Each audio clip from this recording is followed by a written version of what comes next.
जय हिंद साथियों, स्वागत है आपका अपने यूट्यूब चैनल वीआईपी टेक्नो में। साथियों, आज हम लोग बात करेंगे विद्युत सेवा आयोग द्वारा जो Uttar Pradesh power corporation limited में वैकेंसी आई है, ठीक है, उसके बारे में। ठीक है साथियों, तो जो ये वैकेंसी है वो तकनीशियन के पद पे विद्युत तकनीशियन की वैकेंसी है। चलिए हम लोग ज़्यादा समय न लेते हुए आगे बढ़ें। और देखिए जो पद है टोटल वो 826 पद है, और जो पद का नाम है वो है तकनीशियन विद्युत। अनारक्षित के लिए 357 पोस्ट है, 241 पोस्ट है, अन्य पिछड़ा वर्ग नॉन क्रीमी लेयर के लिए, अनुसूचित जाति के लिए 187 पोस्ट है, अनुसूचित जनजाति के लिए 17 पोस्ट है, और आर्थिक रूप से कमजोर वालों के लिए 89 पोस्ट है। ठीक है, अब देखिए ये आयोग कह रहा है कि इन रिक्तियों की संख्या आवश्यकता से घटाने व बढ़ाने का अधिकार Uttar Pradesh power corporation limited के पास सुरक्षित है, क्योंकि ये paper Uttar Pradesh power corporation ही कराएगा। ठीक है, कोई दूसरा नहीं कराएगा। ठीक है, और इसमें सीबीटी एग्ज़ाम होगा, ऑनलाइन परीक्षा होगी सीबीटी, और एक से अधिक पाली कराई जाएगी तो उसमें नॉर्मलाइजेशन हो, अगर ज़्यादा बच्चे हो जाते हैं और एक से अधिक पाली कराई जाती है तो उसमें नॉर्मलाइजेशन का मेथड लागू होगा। ठीक है, एक और चीज़, उत्तर प्रदेश राज्य उक्त पदों पर आरक्षण उत्तर प्रदेश राज्य के मूल निवासियों को ही अनुमन्य है।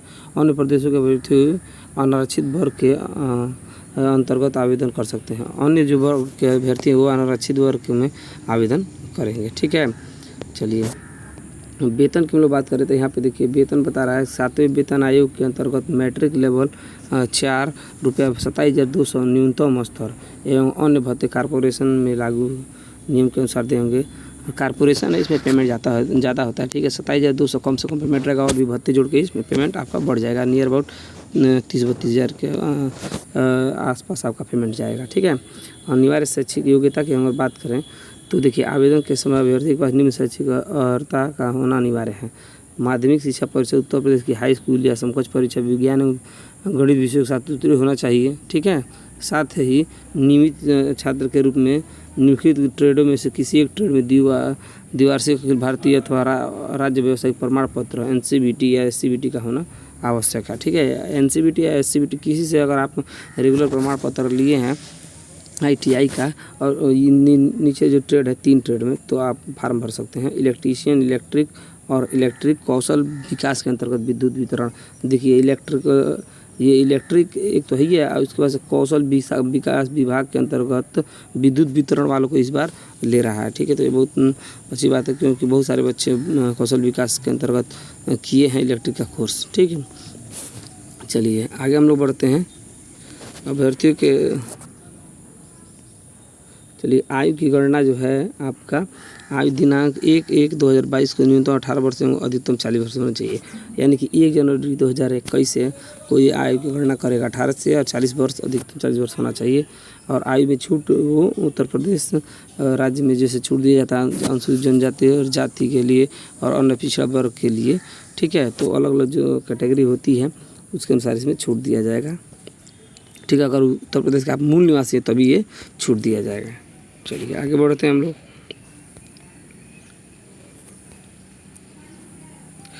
फीस की हम लोग बात करें तो देखिए आवेदन शुल्क जो है, तो आवेदन शुल्क चूँकि कॉर्पोरेशन है तो इसमें ज़्यादा होता है।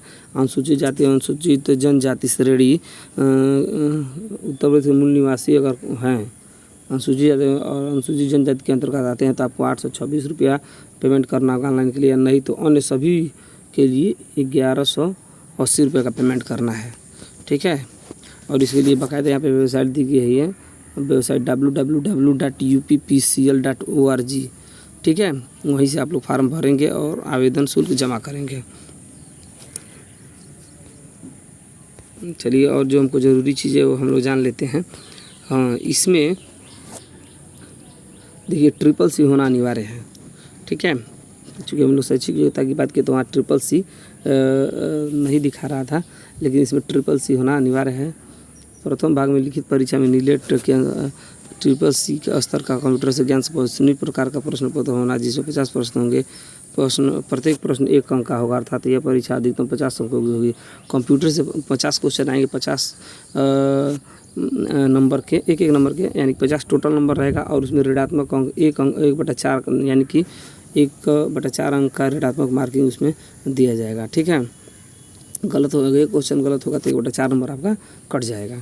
ठीक है। अब एक और चीज़ है इसमें, कंप्यूटर ज्ञान जो है, कंप्यूटर ज्ञान की प्रथम भाग की परीक्षा में कम से कम 20 अंक प्राप्त करना अनिवार्य है। यानी कि 50 नंबर का क्वेश्चन है तो आपको 20 नंबर किसी तरह लाने ही लानी है, तभी आप CBT 1 जो उसका कंप्यूटर वाला भाग होगा आप उसमें पास करेंगे। ठीक है। ठीक है। कंप्यूटर जो CBT एग्जाम उसमें 50 क्वेश्चन पहले कंप्यूटर से आएंगे। अगर सब कंप्यूटर वाला क्वेश्चन आपका सही होता है तो अब जाके आपका जो दूसरा मेन पेपर होगा जिसमें से 200 क्वेश्चन पूछेंगे वो आपका चेक होगा। ठीक है। यहाँ पे देखिए यहाँ पे कर 20 अंक प्राप्त करना अनिवार्य होगा। अन्यथा की स्थिति में संबंधित अभ्यर्थी को और न मानते हुए उनकी लिखित परीक्षा के द्वितीय भाग का मूल्यांकन नहीं किया जाएगा। द्वितीय भाग जो आपका है, प्रथम भाग में 50 क्वेश्चन कंप्यूटर के पूछेंगे और द्वितीय भाग में क्या पूछेगा, चलिए वो भी हम लोग देख लेते हैं। द्वितीय भाग में पूछेगा सामान्य ज्ञान एवं तार्किक ज्ञान से 20 क्वेश्चन पूछेंगे, अधिकतम 20 अंक। सामान्य हिंदी सामान्य स्तर का, हाई स्कूल के सामान्य स्तर का 15 क्वेश्चन 15 नंबर के। सामान्य अंग्रेजी हाई स्कूल सामान्य स्तर का 15 क्वेश्चन 15 नंबर, अधिकतम 15 नंबर का। ठीक है। तो 20 15 15 30 50 क्वेश्चन ही हो गया। तकनीकी विषय आप यानी कि जो तकनीशियन इलेक्ट्रिशियन और इलेक्ट्रॉनिक्स से 150 क्वेश्चन पूछेगा। प्रत्येक एक क्वेश्चन एक नंबर का रहेगा, प्रत्येक यानी 150 क्वेश्चन। इस तरह आपके हो जाएंगे। टोटल क्वेश्चन की संख्या हो जाएगी 200 और 200 ही तो अधिकतम अंक हो जाएगा, 200 अधिकतम अंक। ठीक है। 200 क्वेश्चन रहेगा, एक अंक का यानी 200 अंक का, और इसमें ऋणात्मक अंक 1/4 रहेगा। ठीक है। चलिए यहाँ नोट में दिया उसको थोड़ा देख लें। चयनित द्वितीय भाग की परीक्षा में कम से कम 33.5%, इसमें बॉन्ड कर दिया 33.5% से कम आपको नंबर नहीं लाना है। ठीक है। इससे कम आप नंबर लाते हैं तो आपको असफल घोषित कर दिया जाए, भले सीट खाली चली जाए। ऐसे अभ्यर्थी जो 67 अंक से कम अंक प्राप्त करेंगे चयन प्रक्रिया से बाहर हो जाएंगे। यानी कि आप 200 क्वेश्चन में अगर 67 नंबर से कम नंबर पाते हैं तो आप चयन प्रक्रिया से बिल्कुल बाहर हो जाएंगे। ठीक है। 200 क्वेश्चन का पेपर है ये। ठीक है। और 20 नंबर जो 50 नंबर का कंप्यूटर क्वेश्चन होगा उसका नंबर नहीं जोड़ा गया, वो केवल उसी में रहेगा, उसी में भाग 1 में रहेगा और उसका केवल पासिंग देखा जाएगा कि आप 20 नंबर ला के पास हो रहे हैं कि नहीं, उसका नंबर मेरिट में नहीं जोड़ा जाएगा। ठीक है साथियों, तो ये थी इसके जानकारी। और इसके लिए ऑनलाइन करने के लिए बाकायदा यहाँ पे वेबसाइट है www.uppcl.org पे आप जाके और आप ऑनलाइन एप्लीकेशन ऐसा कर सकते हैं। बाकी डेट हम लोग देख लेते हैं कब से इसका ऑनलाइन होना स्टार्ट होगा। तो देखिए ऑनलाइन आवेदन पत्र पूर्ण करने की तिथि है 27/9 से 19/9/2022।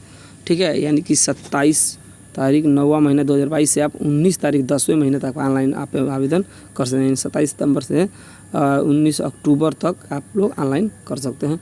और फीस भी आप लोग को फीस जमा करने की भी तिथि वही है। ठीक है। अगर आप चालान जमा कर रहे हैं स्टेट बैंक से तो आप 21 तक चालान जमा कर सकते हैं, 21/10 तक। ठीक है।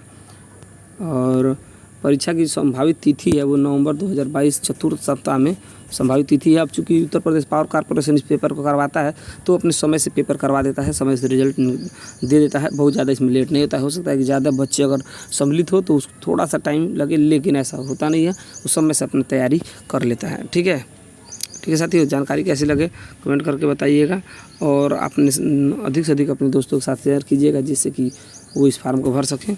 ठीक है। धन्यवाद।